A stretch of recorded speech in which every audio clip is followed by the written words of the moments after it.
नमस्कार, मैं डॉक्टर रुचि सक्सेना, हिंदी विभाग, भारतीय विश्वविद्यालय से। कल हमने आपको बताया था वैज्ञानिक अनुसंधान के प्रकार। आज हम बताएंगे वैज्ञानिक अनुसंधान के चरण, जिसमें पहला चरण है विषय का चुनाव। अनुसंधान का पहला चरण विषय के चुनाव से प्रारंभ होता है। अनुसंधान में जब भी आप किसी भी विषय का चुनाव करें तो उसे उन प्रश्नों पर आवश्यक रूप से विचार करना अनुसंधान का दृष्टि से विषय का चुनाव व्यवहारिक अथवा नहीं है। क्या चुने विषय पर अनुसंधान कार्य किया जा सकता है या नहीं।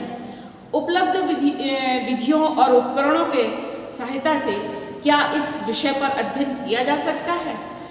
जिस क्षेत्र का चुनाव किया है क्या उस क्षेत्र का संपूर्ण अध्ययन किया जाना सकता है। मतलब आप जब विषय का चुनाव करें तो कहने का तात्पर्य है कि हर दृष्टि से उसको देखें कि चुनाव वो विषय आपका व्यवहारिक है या नहीं, या चुने हुए विषय पर अनुसंधान कार्य किया जा सकता है या नहीं। जिस क्षेत्र का चुनाव किया है क्या उस क्षेत्र का संपूर्ण अध्ययन किया जा सकता है, यानी कि आपको बीच में कहीं उस क्षेत्र में रुकावट नहीं आनी चाहिए। दूसरा पॉइंट है हमारा अध्ययन के साधनों तथा पद्धतियों का चयन। उपकल्पना के निर्माण के पश्चात यह निश्चित किया जाता है कि अध्ययन के लिए किन साधनों तथा पद्धति का प्रयोग किया जाएगा।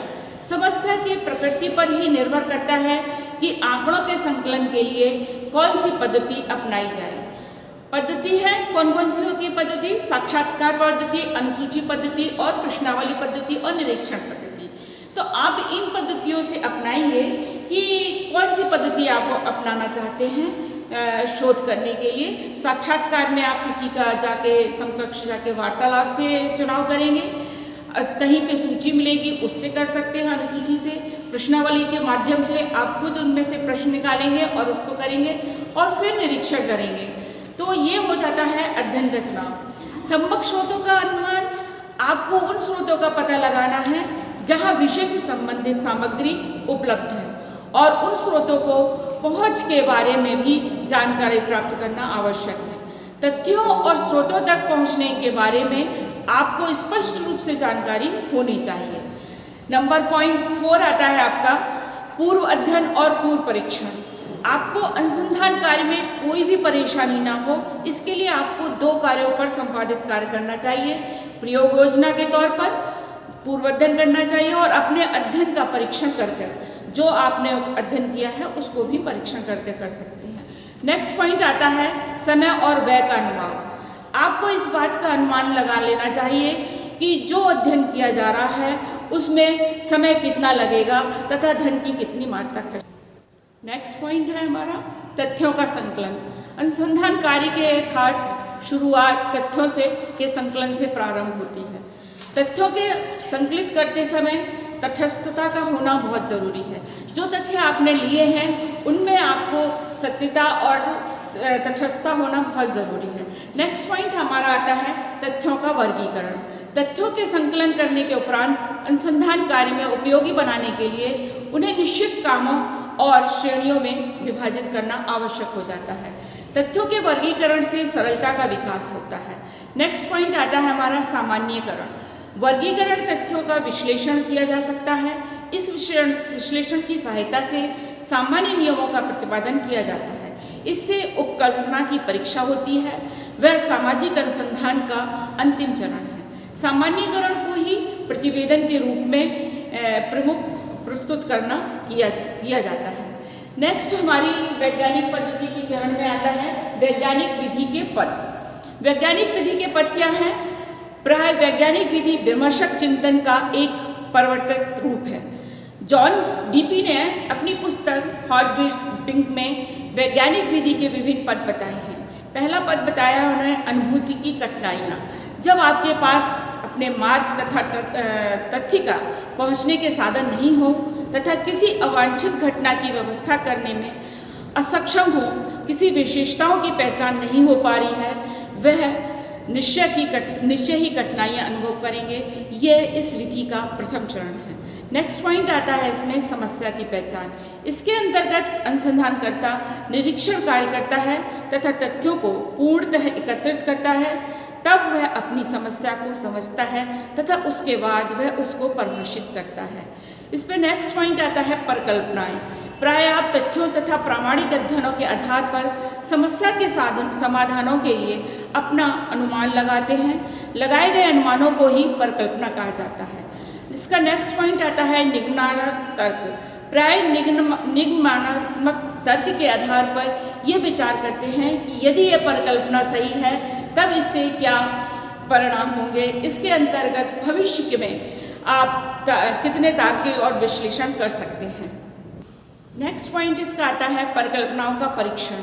शोध में इन परिकल्पनाओं के निरीक्षण योग्य साक्ष्यों की खोज के आधार पर करते हैं तथा इन्हीं के आधार पर सत्य तथा असत्य तथ्यों या घटकों के विषय में किसी निर्णय तक पहुंचता है। इसी के आधार पर आप सर्वोत्तम समाधान तक पहुंचते हैं। विमर्शक चिंतन प्रक्रिया वस्तुतः आगमनात्मक परिकल्पना के लिए आधार तैयार करता है, तो निगमनात्मक परिकल्पनाएं तार्किक निष्कर्षों पर पहुंचने में सहायता करता है। अतः आपको इन दोनों विधियों से एक पूर्ण रूप से विश्वसनीयता की पहचान होती है। अभी सारे पदों का आपका एक छोटे से उदाहरण से समझाते हैं। यदि आप छुट्टियां व्यतीत करने कहीं जाते हैं घर से बाहर और जब वापस आते हैं तो घर को आप अस्त व्यस्त देखते हैं और आप घर के पेड़ पौधे आपके खराब हैं, आपके गमले टूटे हुए हैं या आपकी जो भी व्यवस्था है आपके घर की वो आपको दिखती है खराब, तो आप क्या इसमें करते हैं, अनुभूति करते हैं। सबसे पहले अनुभूति करते हैं कि हमारे घर में क्या हुआ होगा। फिर आप इस तथ्य को संग्रह कैसे करेंगे, आप सभी सामान का निरीक्षण करेंगे और घर के पौधों के लिए बाड़ लगाई थी वह टूटी है, गमले भी टूटे हैं, अपने स्थान पर टूटे पड़े हैं, पौधे भी टूटे हैं। तो ये आपने क्या करा, तथ्यों का संग्रहण किया कि क्या क्या चीज़ें हमारी खराब हुई। अब आपकी परिकल्पना निर्माण होती है। आप उसमें परिकल्पना करते हैं कि घर का हाल कैसा हुआ है, कौन कौन सी परिस्थितियाँ इसकी उत्तरदायी हो सकती हैं। जैसे आप लोग आ सकते हैं अनुमान कि हो सकता है कि पड़ोसी के बच्चे आए हों और उन्होंने हमारे घर के गमलों को तोड़ा हो सकता है आंधी तूफान बरसात आई हो जिससे भी ये क्षतिग्रस्त हो सकते हैं, और हो सकता है कि कोई बंदर या कोई जानवर आपके घर में घुसा हो। तो ये चीज़ क्या हुई, ये आपकी परिकल्पना हुई। अब आप क्या करेंगे, इसके बाद परीक्षण करेंगे। परीक्षण के लिए अपनी परिकल्पनाओं की पुष्टि के लिए आप क्या करेंगे, आप अपने पड़ोस में जाएंगे, पूछेंगे कि बच्चे थे क्या, बच्चों ने कुछ किया। तो आपको पता चलता है कि जब आप छुट्टी पे गए थे उसी समय बच्चे भी छुट्टी पे गए हैं। तो ये जो परिकल्पना आपने निश्चित की थी वो आपकी गलत सिद्ध हुई। दूसरा, आपने अनुमान लगाया था कि हो सकता है बारिश हुई हो या तूफान आंधी आया हो, वो भी आपने पूछा और पता चला कि वो भी नहीं था उस समय। तो फिर आपकी जो तीसरी कल्पना थी कि आपके घर में बंदर या कुछ और ऐसे घुसे होंगे, तो वो जब आपने देखा तो आपने उसकी भी आपने जांच की, निरीक्षण किया, परीक्षण किया, तब आपको पता चला कि हाँ वास्तव में घर में बंदर आए थे जिससे कि आपका बाड़ और गमले टूटे। गमले क्योंकि उसी स्थान पर टूटे थे, इसलिए किसी बच्चे ने नहीं छुआ था, किसी और ने नहीं छुआ था, इसलिए वो आपका सत्य प्रमाणित होता है कि जो आपने किया वो सत्य। अब आपकी सत्यता प्रमाणित होगी। तो पहले आपने क्या किया, एक अनुमान लगाया, उसके बाद आपने उसमें परिकल्पनाएं लगाई, फिर परिकल्पनाओं का आपने सत्यापन किया, निरीक्षण किया, फिर परीक्षण किया। तो ये चीज़ें जो थी आपकी अनुसंधान के चरणों में आती हैं। इस तरह आप जब इस तरीके से आप चरणों के माध्यम से जब आप अनुसंधान करेंगे, वैज्ञानिक अनुसंधान, तो आपका सर्वोत्तम समाधान तक पहुंचने में सफल होते हैं। और ये पद्धति अनुसंधान विधि को स्पष्ट करती है। कल हम आपको बताएंगे वैज्ञानिक विधि की प्राकृतिक साधनाएं। Thank you.